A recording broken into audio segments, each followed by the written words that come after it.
In this video, we'll be meeting the following two learning targets. We'll be able to multiply integers and explain how multiplication works, and then we'll be able to divide integers and explain how division works. So to begin, we're going to look at what multiplication actually represents. So I have two different multiplication problems on the screen, and I'm going to walk you through how to visually represent multiplication.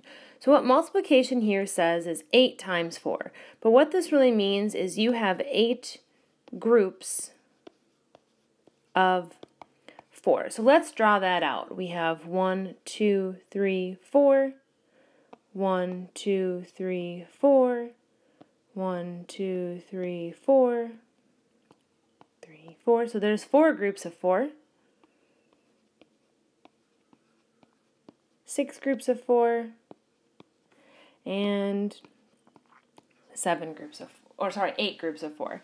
So there we can see our 8 groups of 4. And if we count up each individual dot, so in the first line we have 4, 8, 12, we have 16 by the end of this line, and then we have 20, 24, 28, 32. So if I take 8 groups of 4 and visually represent it, I end up with 32 dots. That's why 8 times 4 is 32, because we have 8 groups of 4, and then we count how many individual dots we actually have. Now if we apply this same idea to 6 times 5, this is saying 6 groups of 5. So we have 1, 2, 3, 4, 5. There's one group. 1, 2, 3, 4, 5. 2 groups. 1, 2, 3, 4, 5. 3 groups. 1, 2, 3, 4, 5. There's 4 groups, 5 groups, and 6 groups. So then we're going to apply the same idea here. We're going to count each individual dot. So we have 5, 10, 15 by the end of the first row, and then 20, 25, and 30. So that is why 6 times 5 is 30. So at the end of the day, if you really struggle with your multiplication, draw it out. Draw out the groups, and then actually go through and count. Now once we get multiplication down, we have 2 additional rules that apply depending on the signs of the numbers. So the first one says when we're multiplying 2 integers with the same sign. So this means a positive times a positive, or a negative times a negative. Notice how we're multiplying 2 numbers with the same sign. When we do this, the results will be positive. So notice how this rule is different than the addition rules we talked about. These apply to multiplication. Positive times a positive is a positive. Negative times a negative is a positive as well. So that would mean something like 5 times 4. 2 positives would be a positive 20. But that also means that negative 5 times a negative 4, notice 2 negatives, also equals a positive 20. Now if we look at a slightly different rule, this one says when multiplying 2 numbers with different signs. So this means we have a positive times a negative, or a negative times a positive. So notice how we have 2 different signs. When we have 2 different signed integers being multiplied, the results will be negative. So this means if we had a 5 times a negative 4, that would give us a negative 20. And if we had a negative 5 times a positive 4, that would give us a negative 20. So notice the differences between the two. If we have 2 numbers with the same sign, the result is positive. 2 numbers with different signs, the result is negative. So now we're going to apply the previous 2 slides together. So notice here that I have 10 times negative 3, which tells me 10 groups of negative 3, which I know 10 times 3 would give me 30. And then because I have a positive times a negative, 2 different signed numbers, my answer would be negative 30. Then if I switch and look at 7 times 5, I know 7 times 5 is 7 groups of 5, which is 35. And then because I have a positive times a positive, 2 numbers with the same sign, my result is a positive 35. Then if I look down at -4 times -6, I know this is looking at 4 groups of 6, which is 24. And then because I have a negative times a negative, 2 negative numbers, my result is a positive. And then finally, here I have a -5 times 9. I know that's saying 5 groups of 9, which is 45. And then because I have a negative times a positive, 2 different signed numbers, my answer is -45. So the next thing we're going to look at is what do we do when we have multiple multiplications? And this works just like addition, where we move, just like we read a book, from left to right. So we're going to apply that same idea here. So in the first problem, we're going to start with the one on the most left, which is 4 times 5. So that becomes 20 times then -2, which is -40. So again, noting I moved from left to right. Then from here, okay, I start with -2 times -4, which is 8, times 7, which is 56. And then for the next one, I see that I start with -1 times -3, which is a +3, times -5, which is -15. So moving left to right is pretty simple there. And then we have this additional question. It says, how can we tell if the final result is going to be positive or negative? And believe it or not, this actually stems from the number of negatives that we have in a problem. So here, if you look in this first one, we have 1 negative, and the answer is negative. Here we have 2 negatives, and the answer is positive.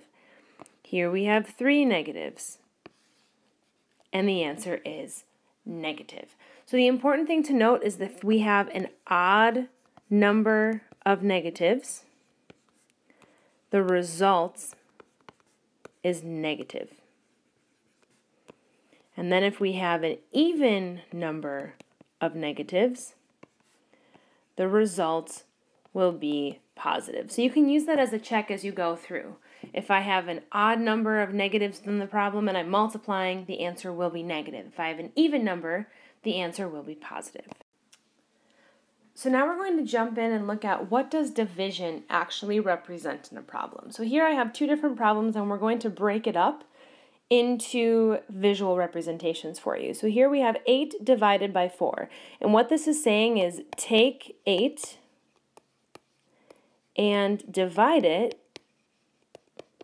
into 4 equal groups. So what I like to do is I like to draw buckets. So here I have 1, 2, 3, 4.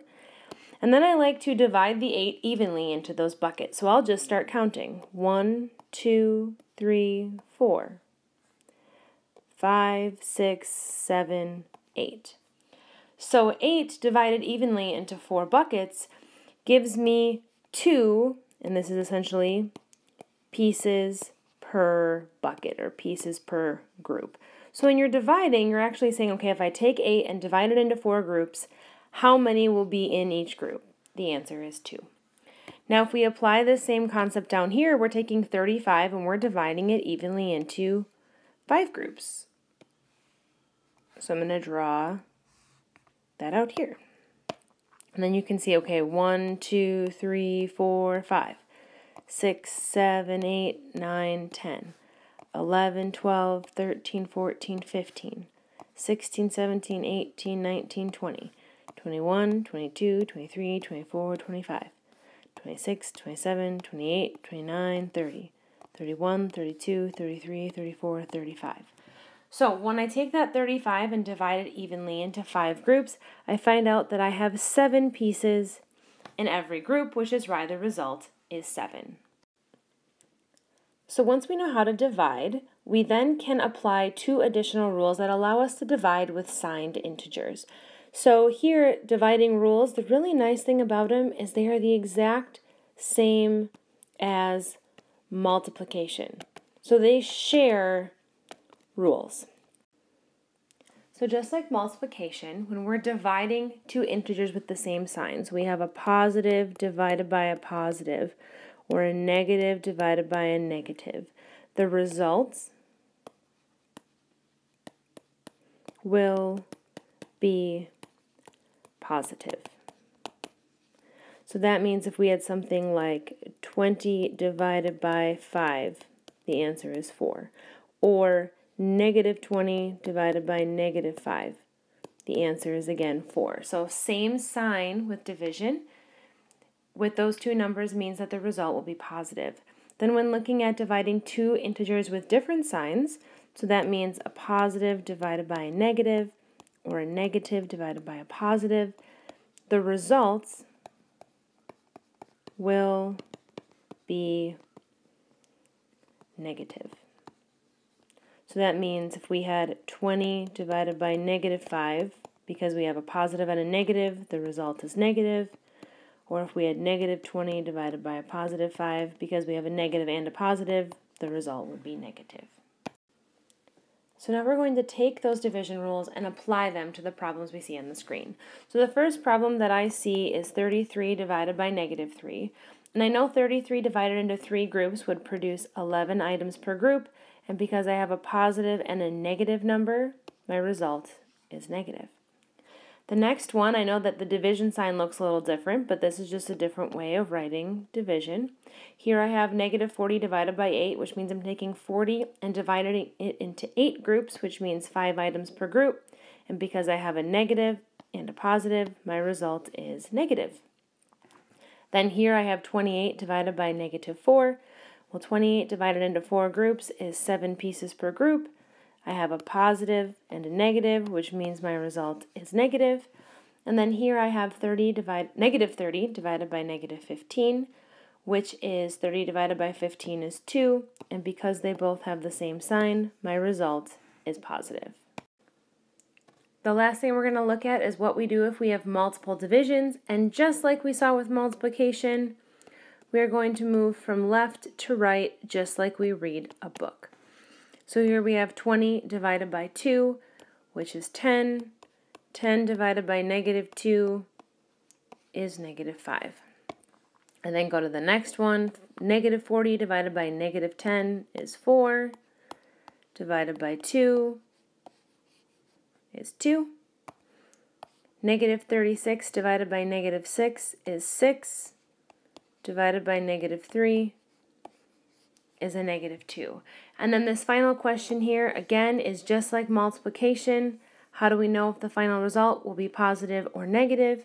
If we have an even number of negatives, the results will be positive, just like here in B. And then an odd number of negatives, so this is like examples A and C. The results will be negative.